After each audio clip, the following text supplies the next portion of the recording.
Awesome. Thank you. And hello again, everyone. Thank you for joining this last update of the season.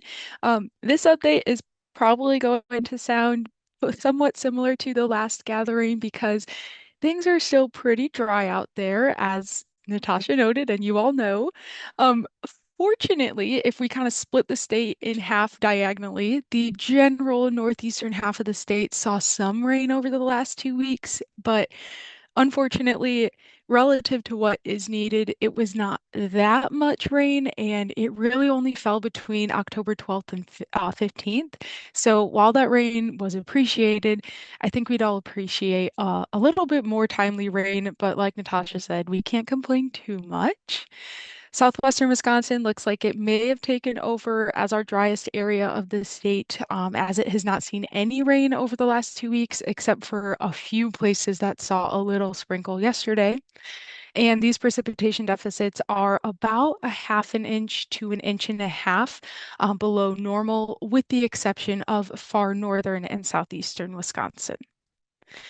And so, looking at temperatures, the last 2 weeks have been overall warm, with the state averaging about 45 to 55 degrees, which is about 2 to 5 degrees above normal. But things have been cooling down at night, as you've probably noted, allowing for much of the state to drop below freezing, including a fairly large band of 22 to 24-degree minimum temperatures. The exceptions have been along Lake Michigan and the Mississippi River that have not quite reached 32 degrees or cooler yet. And so, thinking about potential ag impacts of the precipitation deficits that our state is facing, if you were here in the BCC gathering a couple weeks ago, or maybe watched the recording, you may recall that I mentioned that we've been seeing some serious long-term precipitation deficits. And this week, it's no different. The 30, 60, and 90-day measurements, and even beyond 90 days, are all showing that Wisconsin precipitation is several inches below normal. For example, if we look between July 21st and October 21st, we see that northern and southern Wisconsin are about 4 to 6 inches below normal, and far northwestern and far southwestern Wisconsin are even 6 to 8 inches below normal. So very large deficits going back 90 days and even more. Another way we can evaluate drought is by looking at the Standardized Precipitation Evapotranspiration Index. I know, a big name, but the SPEI is a drought index that basically measures the severity of drought conditions by taking the difference between precipitation and potential evapotranspiration, and thus captures the impact of increased temperatures on water demand. So, what that means for us is, because it has been unseasonably warm this fall and the air has been dry, we've been experiencing increased PET when the vegetation is still evapotranspiring, which unfortunately dries out the crops and the surfaces very quickly, and thus increases our chances for drought. And then finally, in addition to evaluating precipitation deficits and SPEI, we can look at stream flow. And what we're seeing is that while central and southern Wisconsin are doing all right with stream flow, northern Wisconsin is on the very low to low side of stream flow levels, which tells us that the rivers and the creeks are really suffering from the extreme lack of precipitation. And then we can also think about soil moisture. And if you were lucky enough to get that rain that we saw 8 to 10 days ago, your topsoils probably saw the slightest jump in moisture levels, but then that moisture level quickly dropped off again. And for the most part, soils have remained dry and dusty.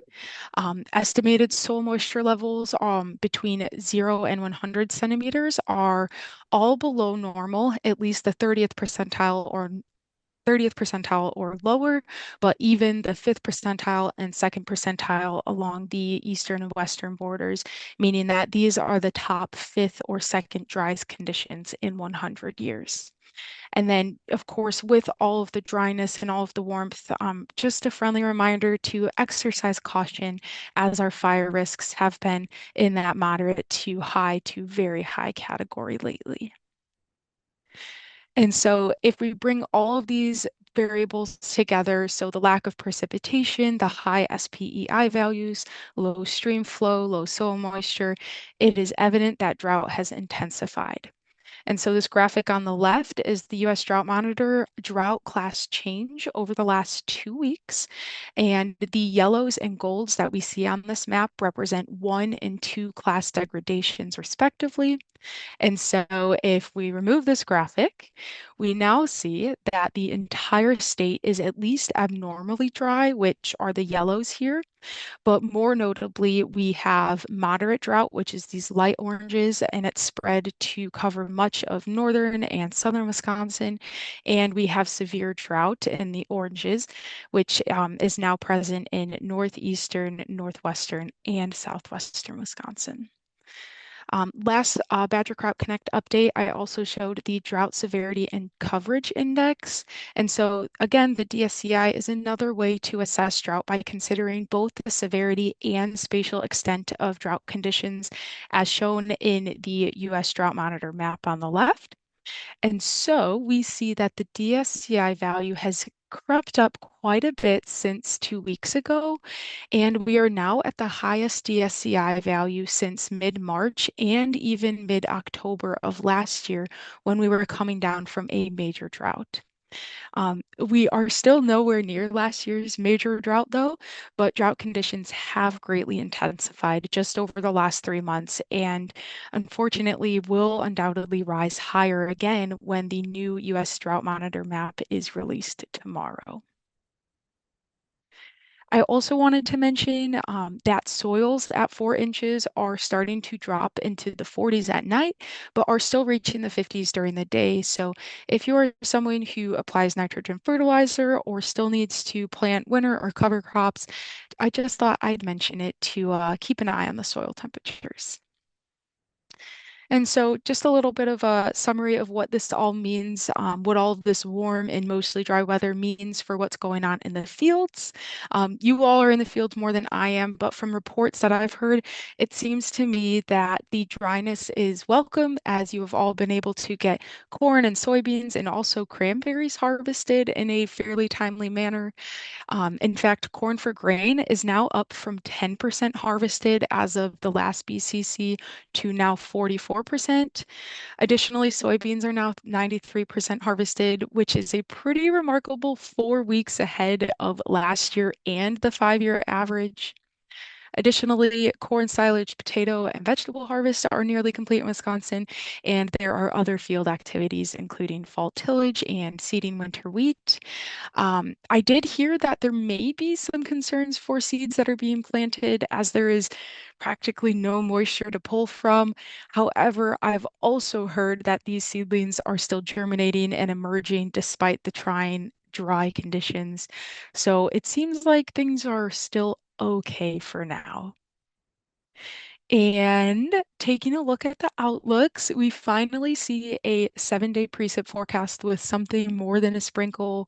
A low pressure system is expected to sweep south of us this Thursday night into Friday, giving southern Wisconsin a higher chance for rainfall, but seeming like the system may be widespread enough that the whole state sees something. So that could be some good news for you. As of last week, when the Climate Prediction Center put out their monthly outlooks, there was no strong signal whether November was going to be wetter, drier, or near normal. But there is the potential for this warmer than normal trend to continue through November. And for the next 3 months, there is once again no strong signal at this time of whether or how precipitation will deviate from normal, but there is the potential for above normal temperatures in the southern and eastern parts of the state, but equal chances for above, near, or below normal conditions to the north and west. Finally, I just want to mention that drought is predicted to persist for some time around our state.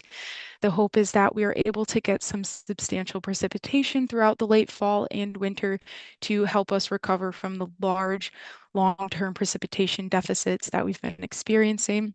However, it might be misleading if I don't also remind everyone that winter is typically Wisconsin's driest season, so that might play a limiting factor in just how much precipitation we get versus how much we need to recover. So I just thought I'd make that little note. And that is all from me. I just want to give one last thank you to the BCC team for inviting the SEO and our partners each time to join you. And a big thank you to all of the attendees for advocating to include these weather and climate updates. The goal of the SEO and our partners in climate services is to be there to support our stakeholders. And so if giving these updates is what you need, then we are more than happy to be here. So thank you all again, and I'll stick around for any questions or comments that may have come up. Thank you.